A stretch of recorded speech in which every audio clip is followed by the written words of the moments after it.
आप सबों को जय यीशु ख्रिस्त में। मेरे प्यारे भाइयों बहनों, आज हमारा पवित्र कलीसिया आगमन के दूसरे रविवार में प्रवेश करती है।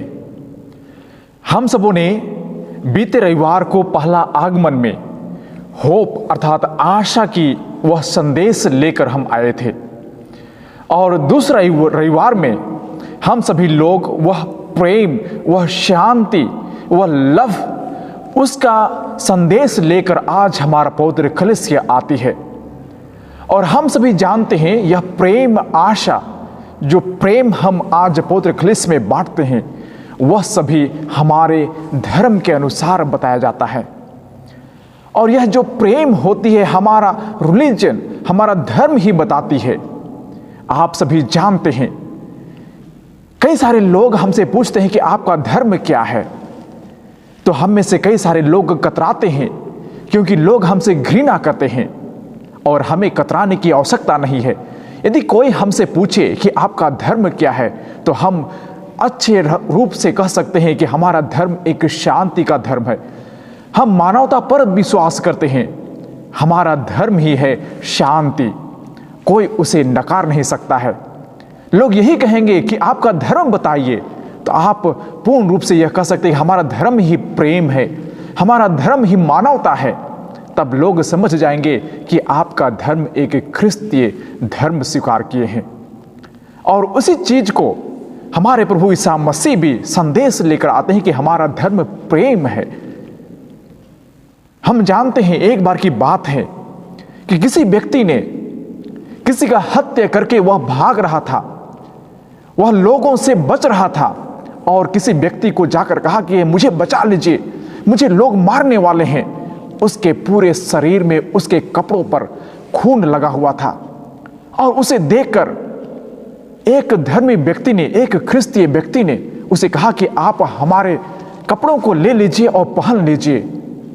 और वह कपड़ा पहनकर वह सुरक्षित वहां से निकल गया। और उन्होंने यह शब्द उनके पास रखा कि देखिए, यह जो आप कपड़ा पहन रहे हैं वह एक सफेद कपड़ा है, वह एक साफ कपड़ा है, और इसे उसी प्रकार आप साफ रखिए, आप इस पर निष्कलंक बनाए रखिए। और उन्होंने उस वस्त्र को धारण कर उसे लोग मारे पीटे और उसकी हत्या कर दिए। मेरे प्रिय भाइयों बहनों, कहने का तात्पर्य यही है कि वह हमारे प्रभु यीशु मसीह है, जो हम सभी लोग हत्यारे हैं, हम सभी लोग झूठे हैं, हम सभी लोग दोषी हैं। और उस दोष को हम परमेश्वर के लिए रखते हैं, और वह परमेश्वर हम सबों के खातिर वह बलिदान चढ़ जाते हैं, और हमें वह वस्त्र देते हैं कि हम सभी उस वस्त्र को पवित्र रखें, हम सुरक्षित रखें। और उसी प्रकार आज के पहले पाठ में हम सभी लोग सुनते हैं कि यरूशलेम शहर हमारे लिए एक पवित्र है, परमेश्वर का घर, अर्थात सभी ख्रिस्ती विश्वासियों के लिए एक केंद्र बिंदु कहा गया है।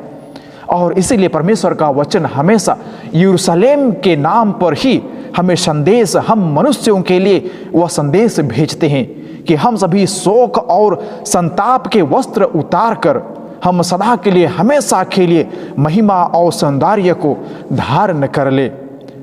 हम अपने ईश्वरीय न्याय और गौरव का मुकुट पहन ले, क्योंकि ईश्वर पृथ्वी पर हम सभी लोगों के लिए न्याय की, शांति और धार्मिकता की महिमा स्थापित करने आ रहे हैं।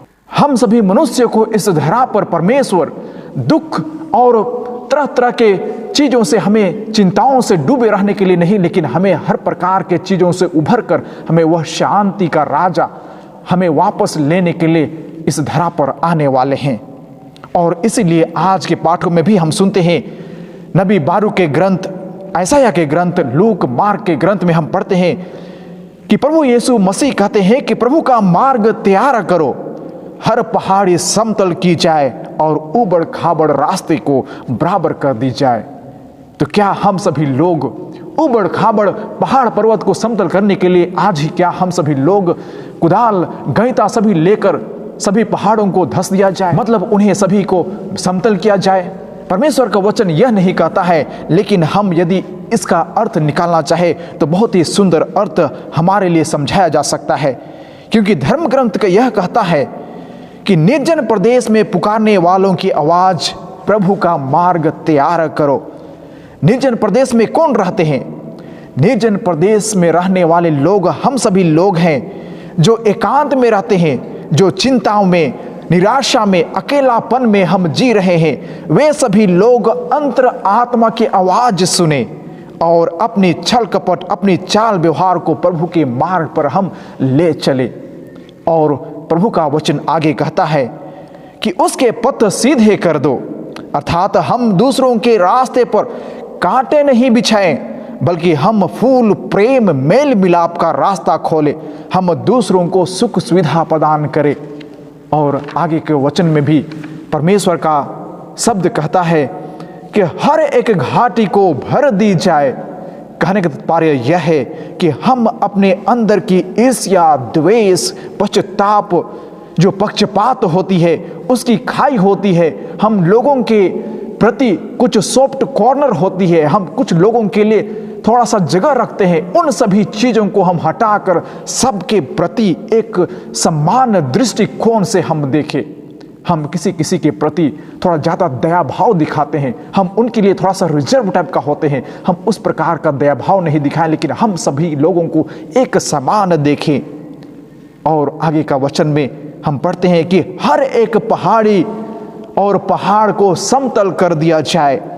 कहने का तात्पर्य यह है कि हमारे अंदर की पहाड़ी, वह जो अहंकार, बदला, गुस्सा, नकारात्मक सोच, इस प्रकार की पहाड़ी चट्टानों को हम तोड़कर समतल कर दे और टेढ़े रास्तों को, कहने का मतलब यह है कि जो हमारे प्रति, दूसरों के प्रति ईर्ष्या, द्वेष, नाराजगी, मुंह मोड़कर चले जाना, पीठ पीछे बात करना, इन सभी चीजों को हम तोड़ मड़ोड़ कर उसे हटाएं। हम अपने रास्ते, टेढ़े मेढ़े जो रास्ते हैं दूसरों के प्रति, हम मुंह मोड़कर चले जाते हैं दूसरे रास्ते से, इन सभी चीजों को हम सीधे तौर पर बात करें और हम अपने रास्ते सीधा कर दें।